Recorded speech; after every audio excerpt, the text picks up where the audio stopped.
Bonjour à tous et merci de nous retrouver pour Sagesse bouddhiste. Nous vous emmenons aujourd'hui à la découverte d'une mission altruiste passionnante, celle d'aumônier d'hôpital. Depuis 2013, l'Union bouddhiste de France est agréée par le gouvernement pour proposer une présence bouddhiste aux personnes hospitalisées qui en font la demande. Que ce soit pour effectuer une cérémonie ou pour accompagner un patient dans sa quête spirituelle, l'aumônier, toujours bénévole, vient porter les valeurs du cœur qui lui sont chères, celles d'écoute et de disponibilité pour autrui. C'est ce dont nous allons parler aujourd'hui avec notre invité Luc Charles, aumônier national pour le culte bouddhiste dans les hôpitaux. Comment devenir aumônier? En quoi consiste précisément ce rôle?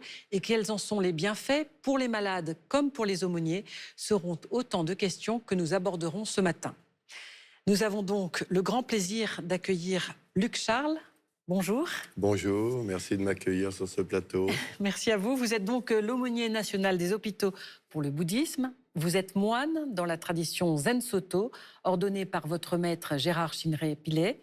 Vous êtes aussi moniteur d'arts martiaux en EHPAD, ainsi qu'accompagnant en soins palliatifs. Et puis, vous faites des formations sur l'accompagnement au deuil.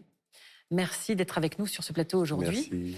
Alors avant tout, est-ce que vous pouvez nous dire pourquoi l'Union bouddhiste de France a une aumônerie hospitalière et depuis quand? Alors, l'UBF a décidé de créer une aumônerie nationale hospitalière de façon à ce que toute personne hospitalisée puisse faire la demande d'être accompagnée par un aumônier pour être écoutée et soutenue.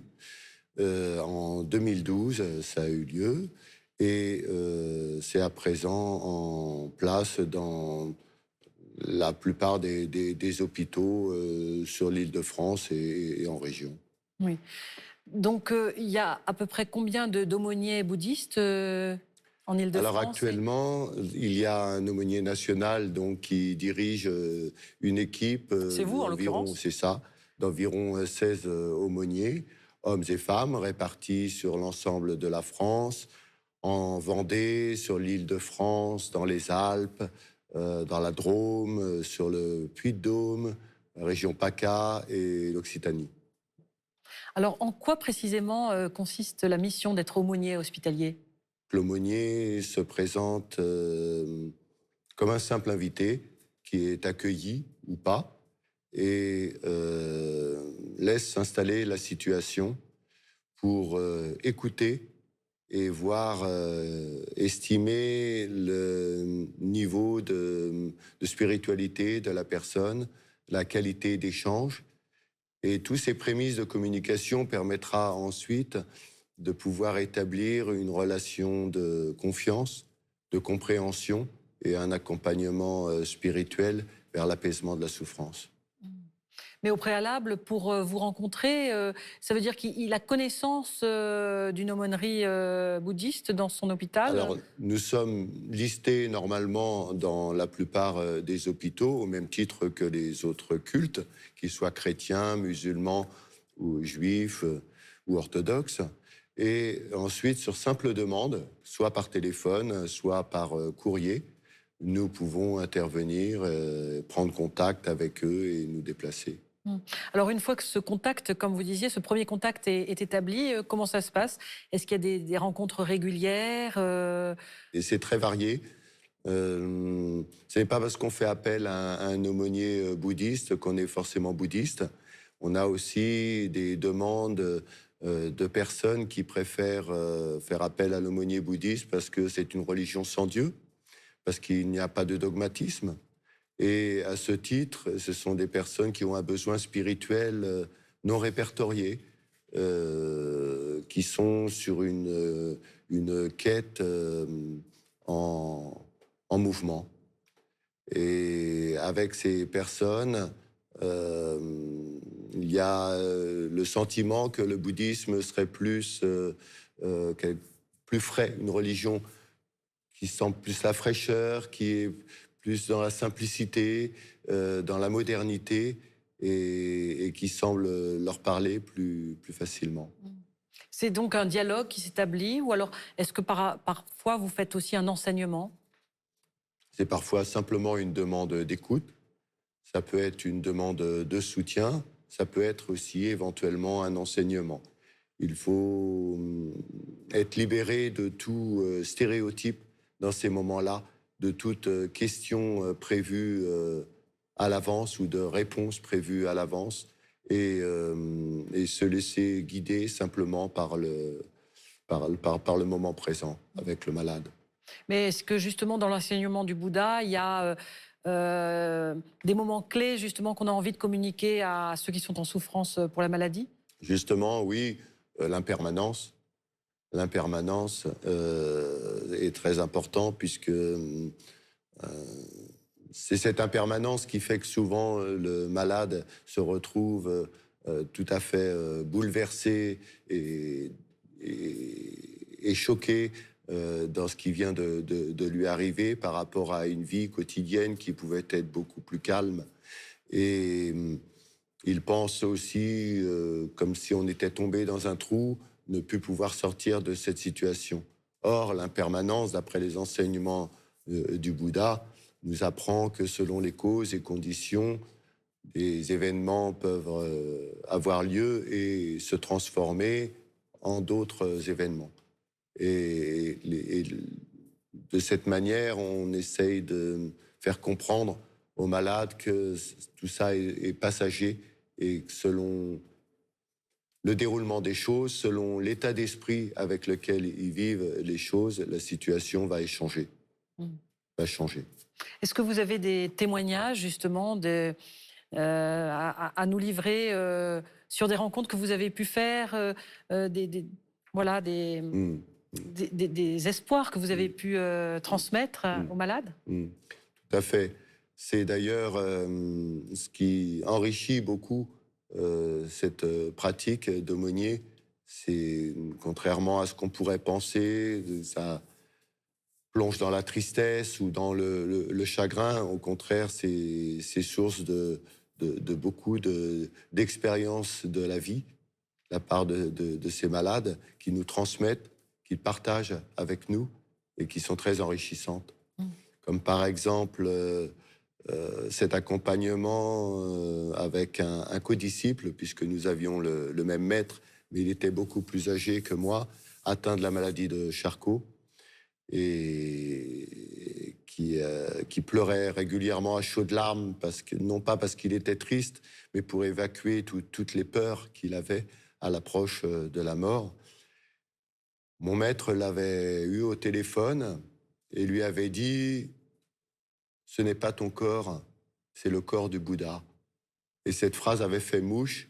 À partir de ce moment-là, il s'en était complètement remis au Bouddha, il s'était complètement apaisé. Et jusqu'à la fin, il a été très serein. Un autre cas, c'est celui d'un jeune homme de 12 ans dont les parents m'ont appelé parce qu'il était en fin de vie.